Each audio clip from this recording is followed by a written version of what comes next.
Welcome to Oregon Indie Film, a video podcast that shines the light on Oregon's independent film industry.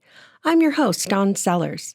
I interview Oregon's independent filmmakers who offer insights into the creative process, challenges, and triumphs of making movies in Oregon. This episode features young filmmaker Jenine Delusong. As a new college graduate, she talks about her decision to go to Portland State University, where she discovered filmmaking and where she created a network of filmmakers who are now embarking on a short film titled Eden Avenue. It's a modern retelling of Adam and Eve that incorporates Jenine's love of art and a transformative journey through that art. Jenine discusses her unique approach to filmmaking, what success will look like for her, and what she hopes to accomplish in her filmmaking career. We also talk about the value we hold as humans and how that shouldn't feel threatened by artificial intelligence. I hope you enjoyed this episode. Hi, I'm here today with Jenine Delusong. How are you today? I'm great. How are you? Good. Thanks for being here. Of course. And so we'll just start off having you tell us who you are and what you do. So I'm a writer and director based in Portland, Oregon. I've had a background in music videos and art direction. I've actually had an oil painter, and I've had a solo exhibit at Lansu Chinese Garden downtown in Portland, Oregon. Right now I'm focusing on writing and directing narrative films. Currently I'm working on development for a feature film called Letters from Last Summer. And today I'd love to talk about my upcoming short film, Eden Avenue. Great. And so are you from Portland? Yes, I grew up in Portland. I moved here when I was 3. I've been so immersed in Portland and the culture and the nature, and I absolutely love it. And so did you go to Portland State Film School? Yes, I did. Yeah. And so tell me about that experience. What was that like? Oh, it's amazing. So first, when I, at the end of high school, I first applied to colleges in California, and I decided on going to school at Portland State because it was in-state and close to my home. And I really do love Portland. And there I decided to sort of figure out what I wanted to major in by experimenting in a bunch of different mediums. And within the first year of college, I had a small idea that I wanted to try out film. And when I first was on set, I definitely fell in love with it. And it was from then I decided to pursue filmmaking, get my filmmaking degree, and continue networking with other filmmakers and do creative projects. And I just love being on set and being around a lot of creative minds and collaborating and making new ideas and pursuing that. So you didn't go into Portland State expecting to go to film school? No, I didn't. So what was your major plan? What was your planned major, I guess, for Portland State? So when I went into Portland State, and again, a reason why I went into it was because I was unsure of my major, and I didn't want to have to figure that out at a college that would be super far from my hometown. Right. I realized they didn't have the programs that I would want to do. So when I went into college, I was hoping to pursue art, but I think with a lot of creative fields, and some people who try to do photography or videography and have a day job might relate to this, but I feel like going into a field that you're very passionate in, like art, for me it was art, and trying to make a day job off of that and trying to monetize that and make that a full-time job is a little bit stressful, and I think it takes a bit of the joy away from that.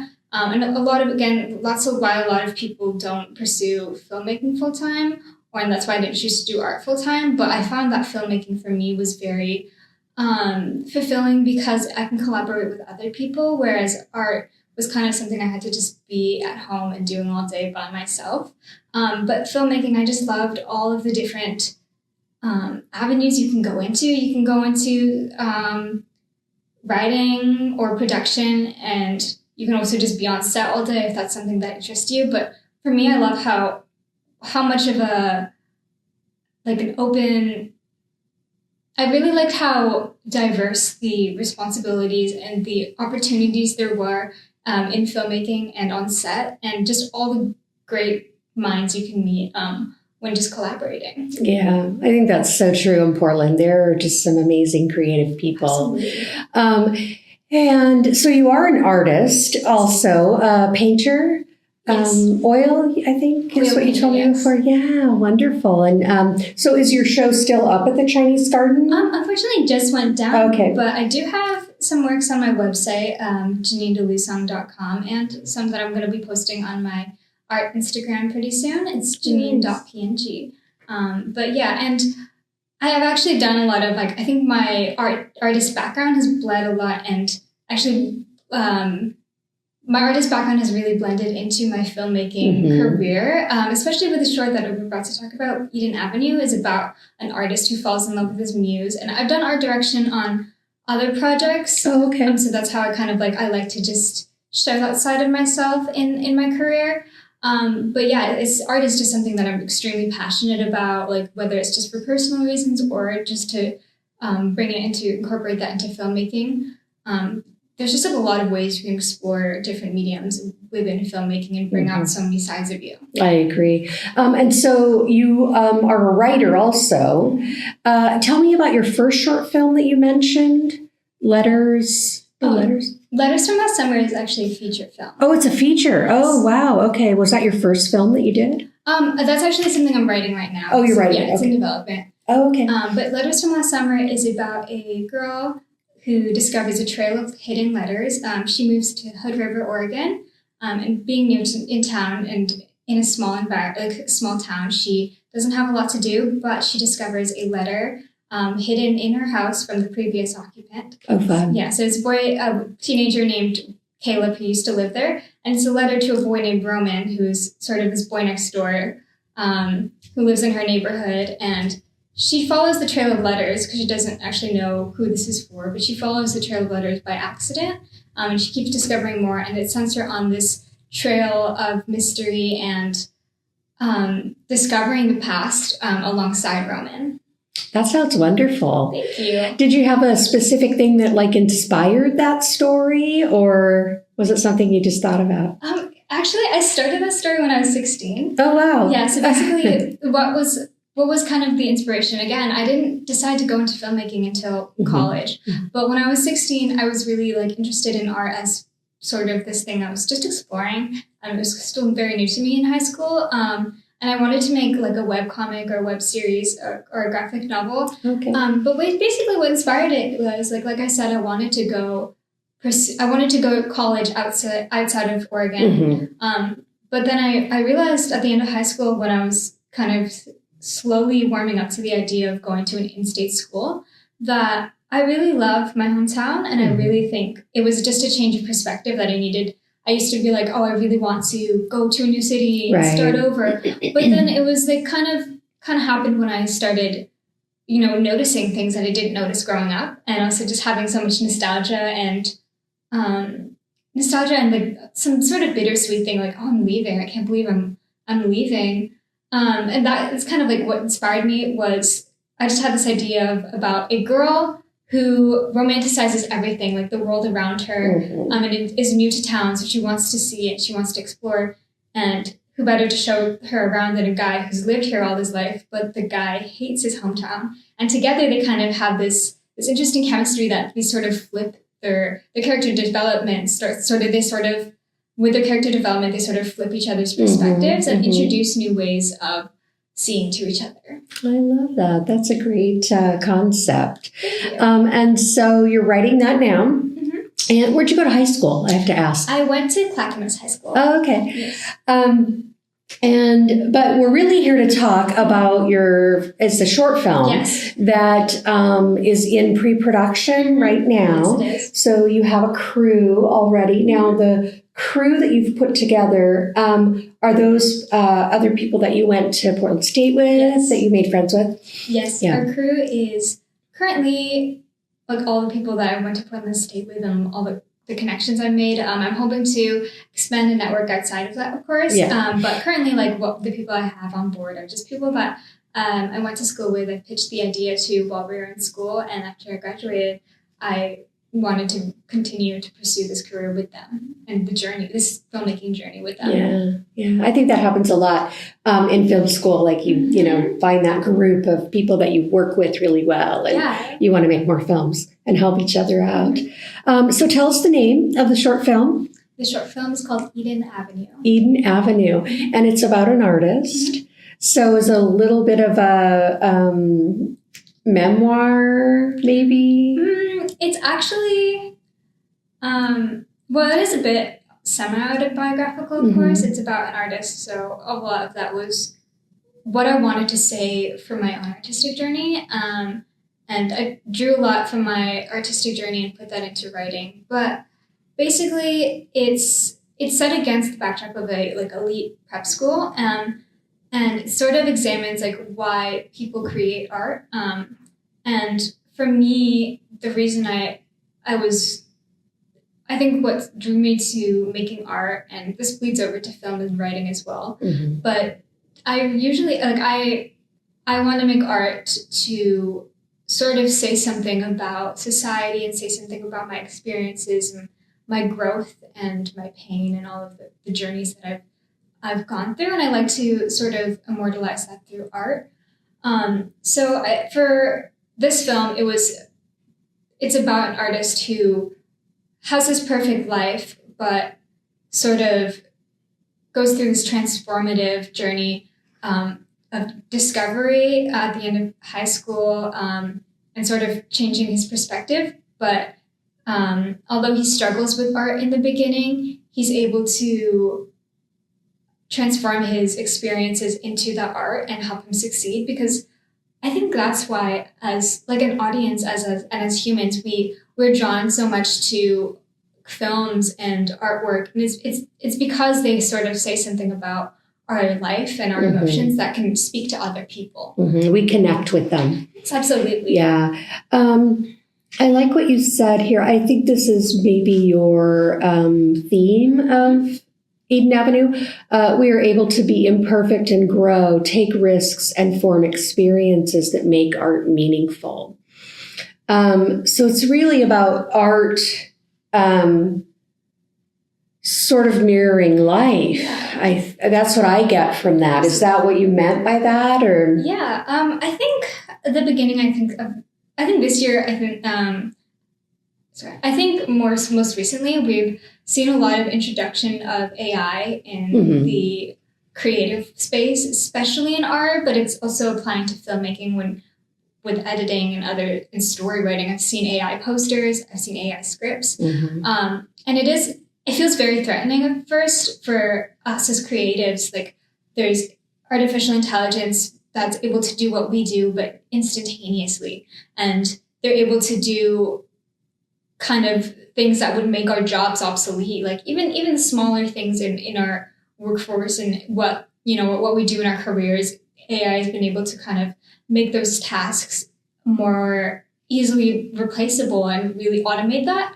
But I think on the comforting side is AI will never be able to replicate what we can do for others. And that's to tell stories, that's to connect with people through our writing, through our artwork, through our cinematography, through our acting.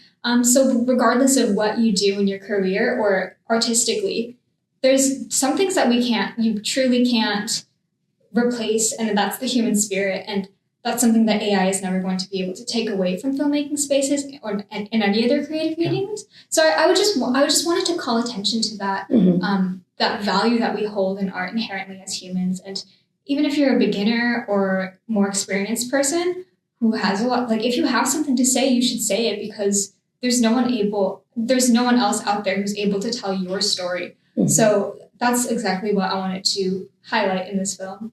Yeah, I think those are all really good points. And I love hearing it from a younger person's perspective, because I'm quite a bit older than you.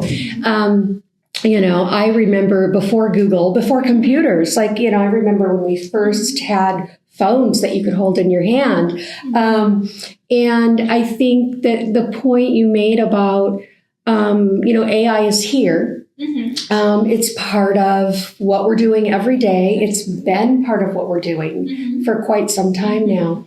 And people like me who've kind of evolved with the AI that's happened, you can't replace humanity. You can't replace the human spirit. Artificial intelligence we'll never be able to do that in our lifetimes. I don't know if it ever will. I don't think it will. So I love hearing that from your perspective too, because I think your generation, you're much more savvy in AI and the technology that's available. So I love hearing that. Thanks for sharing that. Yeah, of course. So tell me, where did the title Eden Avenue come from?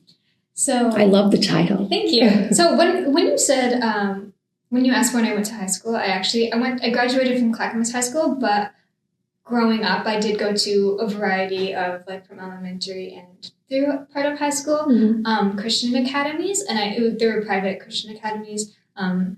So I actually grew up I was actually born in Glendale, California, and there is a small town where my grandparents lived in this small Christian community where there was a Christian school my parents also went to just a few streets down. And right in front of their house was a street called Eden Avenue.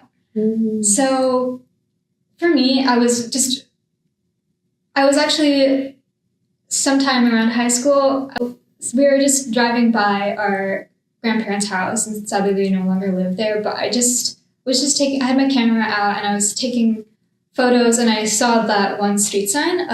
It was just at a place I remember walking by a bunch of times as a kid, just going on walks, and I never noticed it, but it was like Eden Avenue, and I just said, wow, that sounds beautiful. Mm-hmm. And I took a picture of it, not really thinking of it later on. And as a filmmaker, more recently, in college, I had this idea of a script of an artist who falls in love with their muse. I didn't really have these characters fleshed out yet, but I knew I wanted to say something about why we make art, and I wanted to have this story revolve around this artist finding their style and finding storytelling through their struggles, and being able to reflect that in their art and create something with depth and create something that can connect with others. And so I was kind of exploring this idea, and it was a little bit on the back burner for, I would say, maybe a year, until I revisited. I found that photo of Eden Avenue, mm-hmm. and I was just like, I really like that. And then I was reminded of the story of the Garden of Eden, mm-hmm. Where Adam falls in love mm-hmm. with Eve, and he takes the fruit, and it's this temptuous thing that gets him expelled from this perfect paradise, which is Eden. And I thought there was so much, like, depth in that story. Like, not only is it like a very interesting romance where you actually, like, risk everything for somebody you love, mm-hmm. and I also just wanted to think about telling that from a human perspective, that why would they take the fruit if they knew it meant, they wouldn't have eternal life? But I also thought there was so much more, like, there's more beauty in that, where mm-hmm. the eternal life maybe was something that they sacrificed, but what they got in return with a limited lifespan, I think the fact that humans have humans have a limited lifespan, and we could go at any moment, is another reason why life is so beautiful, because mm-hmm. all those moments could pass. You only get to live them once, and the moments that you have with your loved ones and just by yourself, being able to enjoy those moments, are so limited. So I thought that was, like, I think, part of something that made life very beautiful. And I also thought that there was a lot to say from that story, where you're risking everything, but you're gaining something else. Mm-hmm. I thought there was a lot to say on that story that applies to contemporary life, especially with absolutely, mm-hmm. especially with the dialogue around AI, mm-hmm. And just perfectionism. Because yes, AI can create a artwork that is perfect in 2 minutes, but where's the beauty in that? Where's the beauty in that? Where's the beauty in, like, sketching something and mm-hmm. it's unfinished? But I've always loved the look of, like, messy sketches mm-hmm. and, like, kind of unfinished, or just very, I don't know, just draw what comes from your brain, draw what you see and make it stylized. I don't think AI can really stylize in a way that humans can, because it's just copying off of something else. Right. But every person has their own uniqueness, and they can bring something to the table that an AI can't. Mm-hmm. Yeah, I think authenticity is much more beautiful than perfection. Mm-hmm. You can be perfect, but when you're authentic, I think you connect more with people. And it sounds like that is a very interesting way to retell the story of Adam and Eve in a more modern way. Thank you. Yeah, I think that's very interesting. How many pages is your screenplay? The screenplay is 11 pages. So about a 10-minute film you're planning for? Yeah. 10 to 13 minutes. Yeah. And have you already cast? Yes, we have casted our main leads, Adam and Eve. Yeah. So are those are their names in the... Technically, they don't actually have any names. Oh, okay. So you're just calling them Adam and Eve because it's the story, right? Yeah. For the sake of the script. So, something interesting too is in the Bible, Adam and Eve weren't given names until after they fell. But I think what I wanted to do with the script is just not have them have any names because I don't want. I think I think the parallels could also be just read more as a coincidence. I mean, it is intentional with what I'm doing, but I don't actually want to give the characters any names. But that's how they are in the script because it is a little hard to do a script with no names. Right. Yeah, that's interesting. And so did you cast or did the team cast? How did you choose who was going to be in this film? So I casted along with my assistant director and my producer, that we all casted as a team. And we have, sorry, what's the second part of your question? That was it. Just, did you cast or did you have the team that cast? Yeah. Yeah. So you had the team.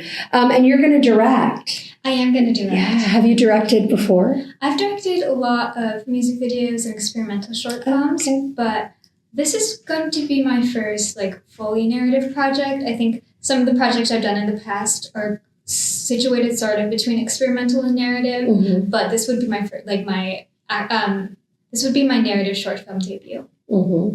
Nice. And so are you a musician also? Musician? No, yeah, I'm not. You just have directed music videos? Yes, I've directed music videos. Okay, yeah. No, I've just been meeting a lot of filmmakers and musicians lately with that connection. And so I was thinking, wow, that would be interesting if you were also a musician. Because I didn't think there was that much of a connection between film and music, but apparently there is.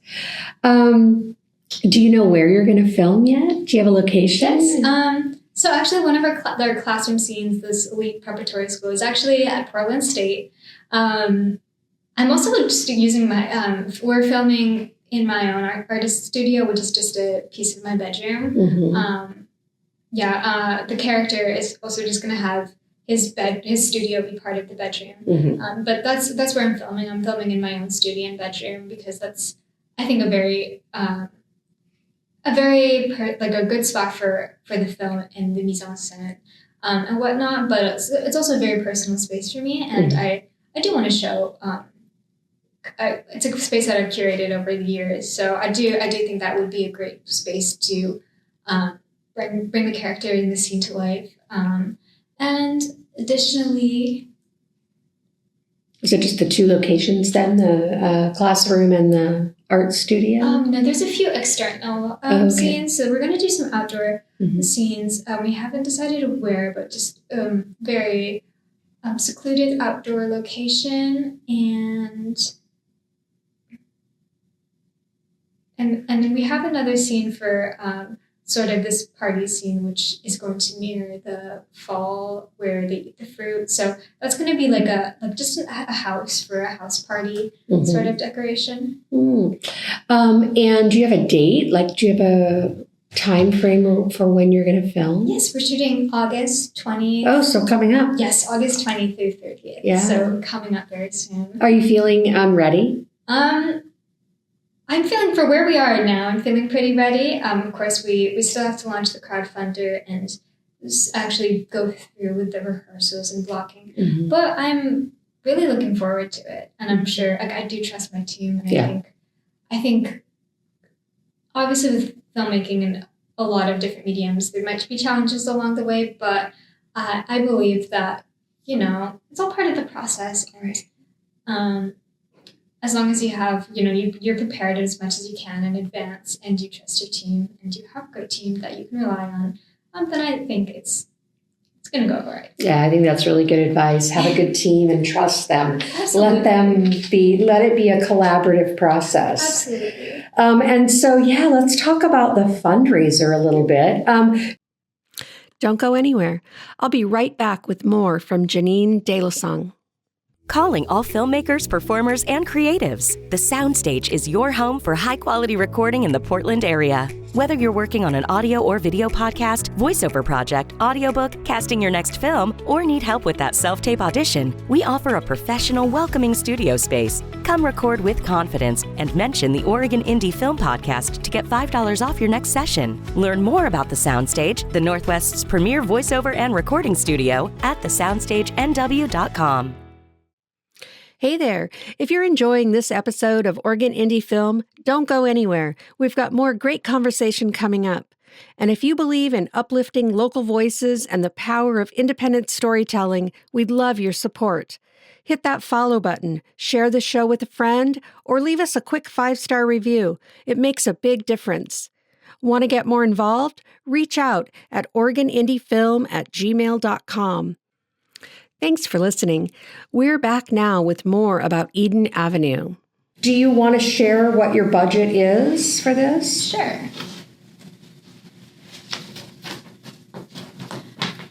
So our budget is sitting at $6,000. We plan to launch the Indiegogo tomorrow. Oh, great. And so are you relying mostly then on crowdfunding? Crowdfunding, we already have some donors who backed up a portion of the crowdfunding. Nice. And then we also plan to release the art prints of the artwork shown in the film. So a lot of the paintings that I'm doing for the film, and I'm making as the art so the paintings that will be made in the film by the artist who's being portrayed, we're going to sell the art prints and the artwork shown in the film. We might even sell some of the original artwork in the film. And we will have additional tote bags and other perks for people who support that will also become available for sale later on. And will those have the artwork on them? Yes. Oh, I love that. And this is actually art that you've created. Yes. For the film. Mm-hmm. I love that. So prints, tote bags. Do you have the movie poster already completed? Yes. Yeah. It is. I can show you a file afterwards, but it is this one. It's a big crop. Nice. Do you want me to pull it up right now? No, you don't have to. I can just put a link to it. You can give me the link and I'll pop that into the show notes and people can take a look. It'll probably be on the crowdfunding yes. also. And I'll post it. So soon. we'll want people to go to that Okay. so they can help support your film. Oh my gosh, I'm looking forward. And so, I think that $6,000 budget is totally doable for a film. It sounds like you're keeping your costs down, and you should be able to do that for sure. What's your plan? Do you have a plan yet once you've completed the film? Will you do the festival route? Will you screen it? Have you thought about that? Yes, we have thought about that. So our plan is to do a festival run after the film is complete. We will be trying to get into festivals, and that would also include some local festivals. We will be happy to present the film here in Portland, as well as do some additional private screenings after a film festival run, or some public ones as well. Do you have film festivals that you'd really like to get into with the film? Yes. Well, I'm a really big fan of Portland Panorama, and it's always been my dream to get into Sundance as well. Yeah. Sundance and Cannes. So you'll be submitting there. That'll be great. Absolutely, yes. Fingers crossed for you. Thank you. And so mostly then this film will just sort of end up in your portfolio because you have other films you want to make. So What do you expect to learn from the film? Like, what are you hoping to learn professionally from this short film? I think the biggest thing is being a director on such a big project. I'm especially working with actors as opposed to what I've done in the past, which is working with music artists or working with myself as being self-directed. So just being a very reliable, supportive, and communicative director. I do want to do my best in supporting my crew with words of affirmation and being sure that I'm creating or curating a very safe and positive environment on set. I think, especially in a crew, working with a big crew, which is new to me, I want to make sure that everyone feels like they're putting their best work out, and I'm encouraging that as well. And I also want it to feel like a safe space for us to collaborate and bring our ideas to the table. So I guess my priority is just being able to make sure that everyone on our team feels like very happy with the work that they put out and happy with the crew environment and their experiences on set. I want to make sure everyone gets to take away something from this film set, and I want to be able to give as much to my crew and my cast as possible. I love that. I think that's as a female director, I think that we feel that way. Like, we want our cast and crew to be supported and safe and have a good experience. So I love hearing that. What are you finding challenging so far about making this film? Has anything come up that you've had to really process and overcome? I would say the biggest challenge so far is, especially being my first short film and being just an emerging director straight out of college, I would say that I think being young and being new and not really being as established as I would be in, say, 2 years from now, I think is a bit of a challenge. Obviously, everybody starts somewhere. So I would say that it's a bit challenging for me to navigate everything for the first time, and especially coming from a place as an emerging director rather than an established one. I think it's a little bit of uncertainty as to what challenges I might face ahead or what I need to prepare for. So I think for me, I want to just navigate everything being as open to asking questions and open to learn as much as I can, because I'm here to learn as much as I'm here to create a film. Right. I know that this is going to be a huge learning opportunity for me, and I'm just really open to growing from this as a director and a filmmaker. Yeah, I think just being a sponge, right? Absolutely. Soaking it all in. Absolutely. And soaking up all the knowledge that you can find. Yeah, that's great. Have there been any surprises that have come up since you graduated from film school and sort of started on this path? Anything that comes to mind? Or surprises? I would say, well, recently I applied to a residency scholarship, and this would be a writer's residency in Spain. And I just got an email because for Eden Avenue I was applying to different competitions and grants for the film, and I got an email from one of the places that I applied to letting me know about the scholarship. And I didn't originally, it wasn't something that I planned to do. I've actually researched residency for being an artist, but not for filmmaking. So this scholarship came up, and I was a little bit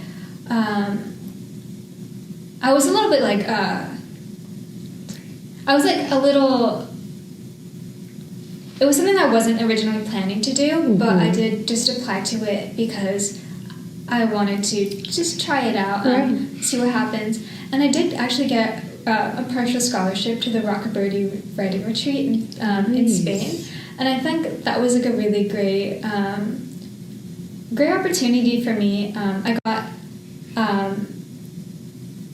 I got accepted with the script for Letters from last summer. Oh, nice. Yeah, so... congratulations. That's wonderful. Thank you.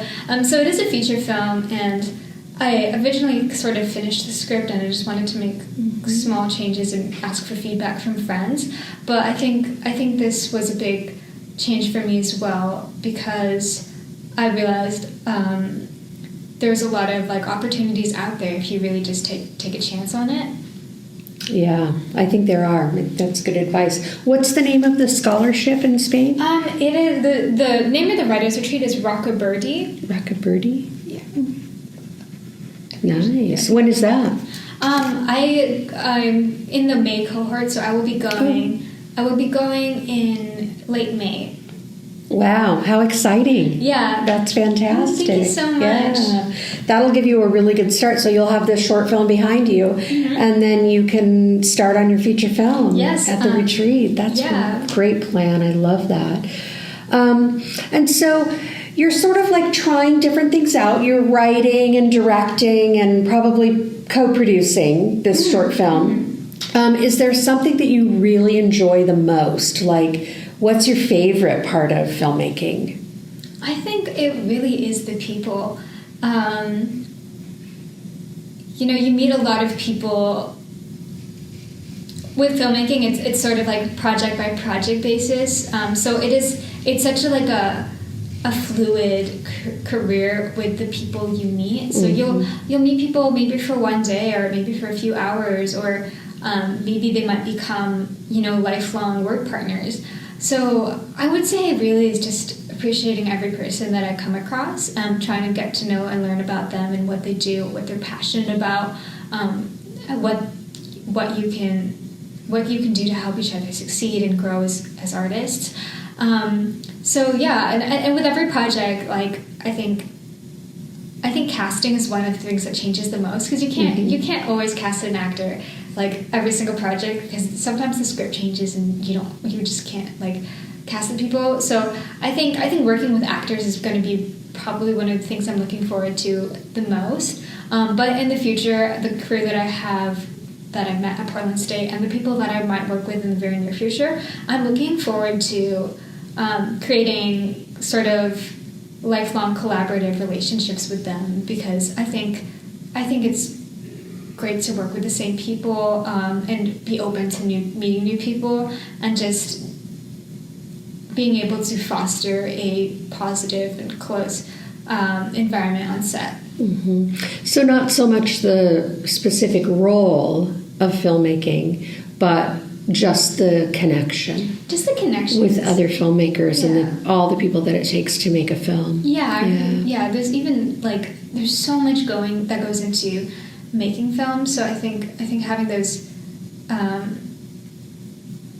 I think just appreciating every person for what they bring, even if they're a PA or they just help do this one small favor. I think just being able, to appreciate people for everything that they do along the way to bring this project to life is so important to me. It takes all of them. It takes all of us, for sure. And I always like to ask this question: what is your big, beautiful dream for yourself? It can be film, it can be life, it can be art, it can be anything. If money and time were no object, do you have a big, beautiful dream? Yes.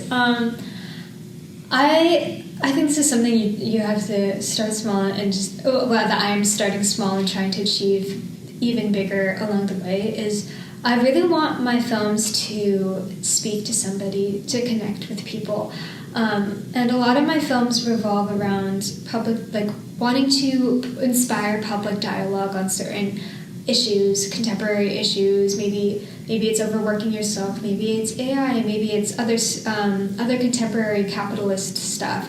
But I really want my films, whatever they may be, to speak to people and just inspire them to either feel connected, feel represented, or maybe question them and see if there's things that they need to change to improve their life and to improve their relationship or their impact on the people around them. I love that.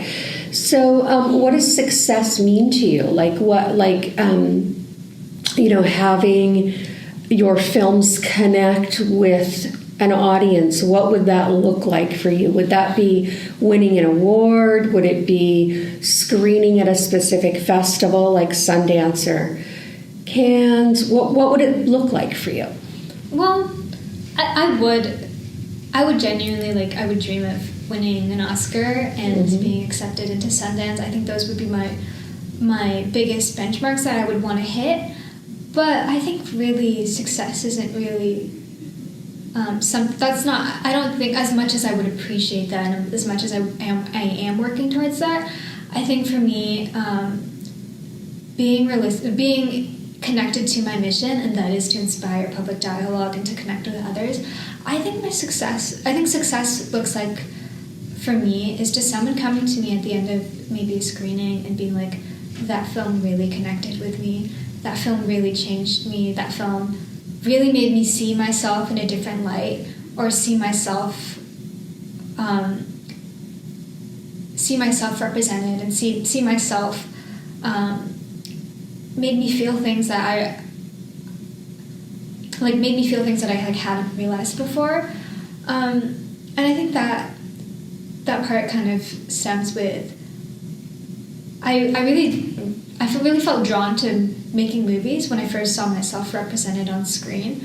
And I think that feeling, being like a woman of color, I didn't really see myself represented on screen that much. And a lot of the stories that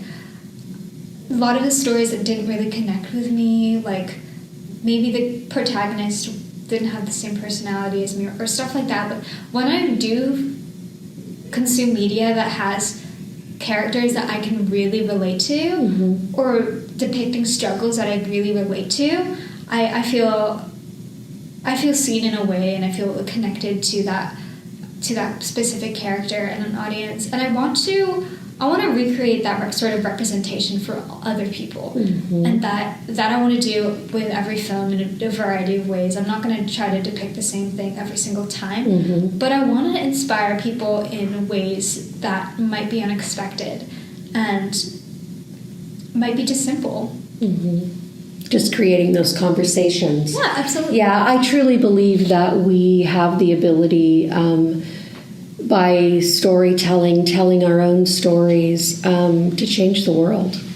It really connects people, I think, in a way that nothing else does. So, yeah, thank you for sharing that.